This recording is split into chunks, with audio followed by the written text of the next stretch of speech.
कभी भारत का दोस्त रहा मालदीव आर्थिक संकट के बाद अब एक नई परेशानी से दो चार हो रहा है। जब से मालदीव की सत्ता मोहम्मद मोइजू ने संभाली है, तब से भारत के साथ उसके संबंध खराब होते जा रहे हैं, क्योंकि मोइजू चीन के साथ अपनी दोस्ती जो निभा रहे हैं और मालदीव एक न एक नए संकट में फंसता जा रहा है। लेकिन इन सब से अलग बात करते हैं मालदीव के हालातों में तेजी से आ रहे बदलाव की। तो बता दें कि अब मालदीव में खाने के लाले पड़ने शुरू हो गए हैं। मीडिया रिपोर्ट के मुताबिक मालदीव में अब खाने के सामान की तेजी से कमी होने लगी है, जिसके चलते चिकन के दाम आसमान छूने लगे हैं। मालदीव के मीडिया आउटलेट अधादू की रिपोर्ट माने तो मालदीव में बोनलेस चिकन की कीमत 100% तक बढ़ चुकी है। चिकन के महंगा होने की वजह से मालदीव की राजधानी माले के कई बाजारों से चिकन पूरी तरह गायब हो चुका है। माले में आपूर्ति की कमी के चलते बोनलेस चिकन के दाम में भारी तेजी हुई है। माले के कई थोक और खुदरा विक्रेताओं के पास चिकन की कमी ने मालदीव में खाने को लेकर खतरे की घंटी बजा दी है। दरअसल मालदीव में पहले जो बोनलेस चिकन 80 से 100 मालदीवियन रुपए यानी MVR में मिल रहा था, आज उसकी कीमत बढ़कर 150 से 200 मालदीवियन रुपए प्रति किलो हो गई है। वहीं 2 किलो बोनलेस चिकन 250 से 350 मालदीवियन रुपए में मिल रहा है। इसके पीछे की वजह शिपिंग में बदलाव को बताया जा रहा है।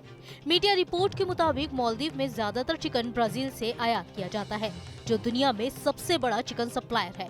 चिकन और उससे बने खाने का सामान लाल सागर के रास्ते होकर मालदीव पहुंचता है, जहां हूती विद्रोही सामान वाहक जहाजों को अपना निशाना बना रहे हैं। ये भी एक बड़ी वजह है कि मालदीव तक खाने के सामान की सप्लाई की समस्या बनी हुई है। वहीं मालदीव के व्यापारियों का कहना है कि पहले शिपमेंट दुबई से सीधा कोलंबो पहुंचता था, लेकिन अब शिपमेंट पहले दुबई से बॉम्बे जाता है और फिर कोलंबो पहुंचता है। इसके साथ ही कोलंबो से माले तक सामान पहुंचाना भी काफी मुश्किल है। इस संकट का हल निकलने में अभी कुछ और महीने का वक्त लग सकता है। खाने के सामान की नई खेप कब तक मालदीव आएगी, इस बारे में कुछ पता नहीं है। अब बात करते हैं मोइजू के इंडिया आउट कैंपेन की।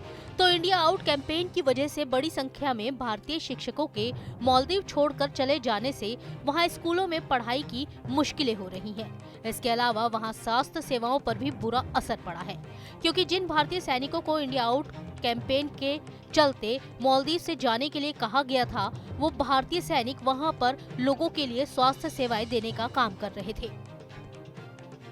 कहा जाए तो भारत से पंगा लेकर मालदीव खुद का ही नुकसान उठा रहा है। हालांकि लाल सागर में भारतीय नेवी हूती विद्रोहियों के खिलाफ लगातार ऑपरेशन चलाकर उनको गिरफ्तार कर रही है, लेकिन अब मालदीव चीन की दोस्ती से गदगद हो रहा है। वो चीन के इशारे पर भारत को आंख दिखा रहा है। वो ये भूल चुका है कि साल 2020 में जब कोविड-19 की वजह से मालदीव में दवाइयों, पीने के पानी और खाने के सामान की कमी हो गई थी, तब इन सब सामान को भारत ने ही उसे दिया था, ना कि चीन ने। कोरोना के बाद जब उसकी खराब अर्थव्यवस्था से देश की कमर टूट चुकी थी, तब भारत की वजह से ही वो वापस पटरी पर आई थी और अब भारत से दोस्ती तोड़कर वहां खाने के फिर से लाले पड़ गए हैं। देखना तो अब ये होगा कि जिस चीन को वो भारत से भी ज्यादा अहमियत दे रहा है, क्या वो चीन उसकी मदद के लिए आगे आता है या नहीं। Team news nation.